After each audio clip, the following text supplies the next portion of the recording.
Honorable Chairperson, sir, my esteemed colleagues, India and her people, I stand here today on behalf of my party, the All India Trinamool Congress, to speak in favour of a motion of no confidence brought against an elected government that enjoys a brute majority in what used to be the world's largest democracy.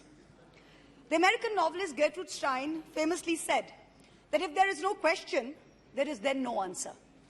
We are here to ask the questions in our tum abhi chup raho republic, where the Honourable Prime Minister tells the Governor, chup raho, where we as elected MPs in this House are routinely told, chup raho. This motion is to break this omerta, this code of silence on Manipur, the most pressing issue of the day, where we are all supposed to raho chup. And now we are told that it is the BJP's master strategy that even with this motion, the Honourable Prime Minister has not come to the House day before yesterday. He has not come yesterday. He has not yet come today. वो थोड़ी ना बैठकर आपकी सुनेंगे, वो तो last दिन आएंगे और बस अब सबकी धज्जियां उड़ा के जाएंगे. Fine, we are waiting. No problem. I don't know what is more unfortunate, that our Honourable Prime Minister refuses to come to this House, of which he is an elected member, to answer us on Manipur, or that he refuses to go to Manipur to reassure vulnerable, petrified people that peace and reconciliation are his mission. Which is it, sir? This is not just a no confidence in government motion. This is a have confidence in India motion. Most no confidence motions are negative motions, moved with at least a moderate probability of bringing down the government of the day. We know that's not even a possibility. We don't have the numbers. We know that. Many of my friends on the Treasury benches, allies, the BJD, the YSR, have mocked us, saying, you know, you can't bring down the government. It is doomed to fail.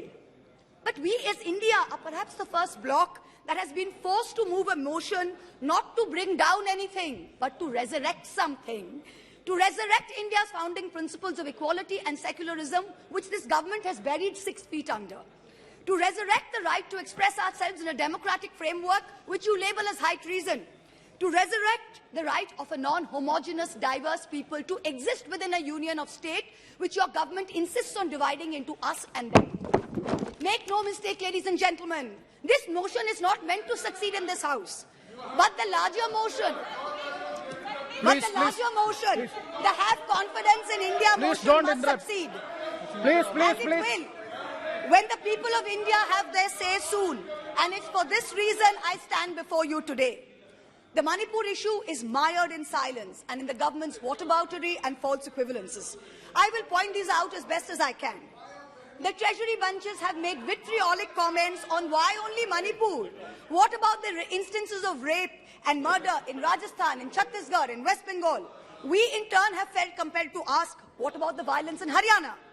I want to tell this House that Manipur is different, and I will tell you why.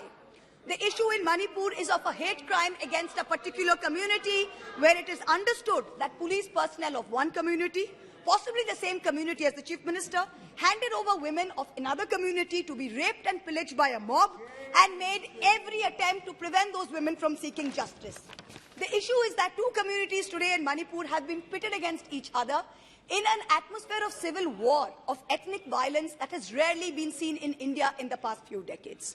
6,500 FIRs in 3 months. Which state has seen this? 4,000 houses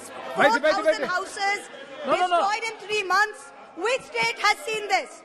60,000 people displaced, 2% of the state's population. Which state outside of wartime or natural calamity has seen this? 150 people dead in 3 months. Which state has seen this? 300 places of worship destroyed. Which state has seen this? An armed standoff between the Manipur State Police and the Assam Rifles captured on video. One controlled by the Ministry of Home Affairs, other controlled by the State Police. Which state has seen this? 5,000 firearms and 6 lakh bullets looted from police stations by mobs. Which state has seen this? 2 ethnic groups armed to the teeth, a buffer zone between where hill cannot go to valley and valley cannot go to hill. Which state has seen this?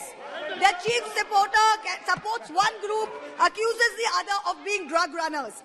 In truth, over 15,000 acres of poppy have increased in cultivation in the past 5 years. 250 square kilometers of forest land has reduced under this chief minister's watch. Which state has seen this? Only Manipur. No other state. Only Manipur. So stop your whataboutery. Stop your false equivalences. Address the problem, Honorable Prime Minister. We haven't heard of one change in the police force. We have not heard of one change in the government. We have not heard of one person taking responsibility. As a government in the center, which is also ruling the state of Manipur, this is your biggest failure of the double-engine Sarkar. So let us not insult other states by saying, what about Rajasthan? What about Haryana? What about Chhattisgarh? Manipur is a tacitly approved hate crime.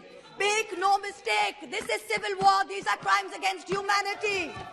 The harsh reality is while this government may have built infrastructure, it has destroyed institutions. And I will be doing an injustice to my role in parliament if I don't call this out. In Manipur, the BJP's majoritarian bravado is destroying a state and tearing apart its people. I don't want to make this about politics. But Honorable Prime Minister, if you're listening, I beg you on behalf of the people of Manipur, change the administration. Allow all parties to work together to mediate a truce. Otherwise, even after your term ends, India will echo in one voice as to what went so terribly wrong in Manipur with such terrible consequences for our country. जिस पापी को गुण नहीं गोत्र प्यारा है, समझो उसने ही हमें यहाँ मारा है. India has lost confidence in you. The spectacle of the Prime Minister of the greatest democracy bowing to a religious seers of a majority in the chamber of a new parliament fills us with shame. Police manhandling and filing FIRs against champion wrestlers against a BJP MP accused fills us with shame. 50 panchayats in 3 districts of BJP-ruled Haryana issuing letters forbidding Muslim traders entering the state fills us with shame. नफरतों की जंग ने अब देखो क्या क्या हो गया. सब्जियां हिंदू हुई, बकरा मुसलमान हो गया. No, madam. You are creating it in every state. Now, we are not, 1 minute, we are not going to be bullied. One crony capitalist is not going to make a monkey out of India's regulators and equity markets while we watch. Mamta Di is not scared. Mr. Stalin is not scared. Akhilesh Ji is not scared. Rahul Gandhi is not scared. A 37% vote share party can only prevail if the rest of us 63% are shared, yes. And we are not. This time we will take you on and we will win. Thank you. I hear the illustrious BJP members of the House. Thank you, ma'am. Last para, ma'am. Sir, last, sir. Last para, sir. I hear the BJP members praising their own, and I quote from the Gita, you have the right to labor only and not to the fruits of labor. Everyone asks, if not Modi ji, then who? This inaction on Manipur, Honorable Prime Minister, where you had absolute power to intervene but did not, is a cornerstone after which India will say anyone but Modi. Thank you very much. Thank you. From breaking news, detailed analysis, in-depth interviews and explainers, follow the Times of India. Subscribe to our YouTube channel. Don't forget to like our videos and hit the bell icon to stay updated with the latest.